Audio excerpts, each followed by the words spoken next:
Most people spend their entire lives waiting to feel creative enough, talented enough, ready enough. But here is what nobody to tell you. Creativity is not something that happens to you. It is something you build step by step, like a ladder. Researchers at Harvard studied thousands of creative people across music, art, writing, and design. And today, I'm going to walk you through that exact order, step by step. Before anything else, before learning new skills, before starting projects, before anything, you must protect your attention. Why?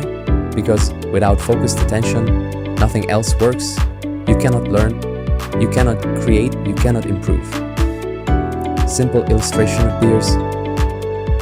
Phone notifications are stirred, attention thieves, endless scrolling sparse and creativity. Step 1 is not a creative skill, it is a protective skill, and most people skip it completely. That is why they never get anywhere. Step 2 is discovering what type of creative work your brain is actually wired for. Most people waste years doing the wrong type of creative work. They force themselves to write when their brain is wired for visuals, or they try to make music when they are natural storytellers. Finding your zone is not about what you think you should do. It is about noticing what makes you lose track of time completely. Here is where most creative people make their biggest mistake. Learning 10 skills shallowly versus learning one skill deeply. Social media has convinced everyone they need to know everything. Video editing and graphic design and writing and music and coding and photography. No, pick one skill, go embarrassingly deep into it for at least 6 months. Simple progress. Bar illustration appears. Month 1 to 2. You feel terrible. Month 3 to 4. You start to see progress greater than month 5 to 6. Arrow. You develop your own style greater than month 6 plus arrow. You become someone people notice. Depth creates identity. Shallow skills create confusion.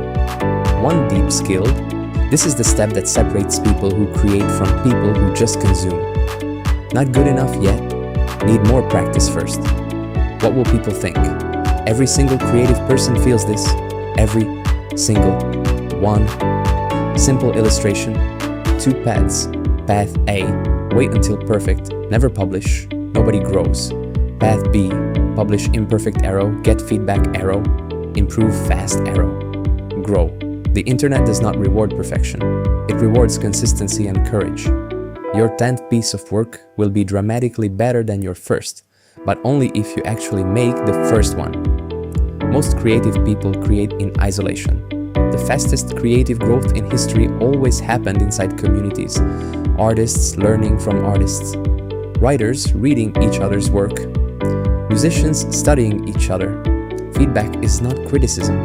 Feedback is free coaching, and the people who learn to receive it without ego, they improve at a rate that feels almost unfair to everyone around them. Carefully, here is something the most productive creative people understand that beginners do not. You would not give away your money randomly, but you give away your time constantly. Mascot shakes head. Every yes to a distraction is a no to your creative work. Every hour spent scrolling is an hour not spent building. Simple weekly calendar illustration appears. Block 2 hours every morning. Label it creative work. Treat it like a meeting you cannot cancel.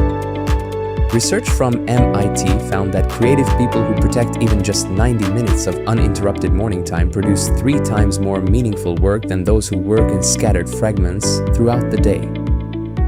Your creativity needs a home in your schedule.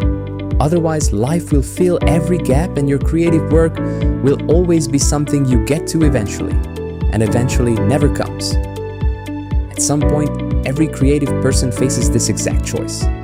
2 paths appear. Path A, chase trends, get quick views, burn out, start over. Path B, build deep work, grow slowly, build real audience, last forever. Mascot size, social media makes path look incredibly attractive. Someone posts one trending video and gets 1 million views overnight. And suddenly everyone abandons what they were building to chase the same thing. Here is what the data actually show. But here is what the data actually shows. Creators who chase trends equals average career length 18 months. Creators who build deep, consistent work equals average career length 8+ years. Mascot points firmly, virality is a weather event. Depth is a foundation.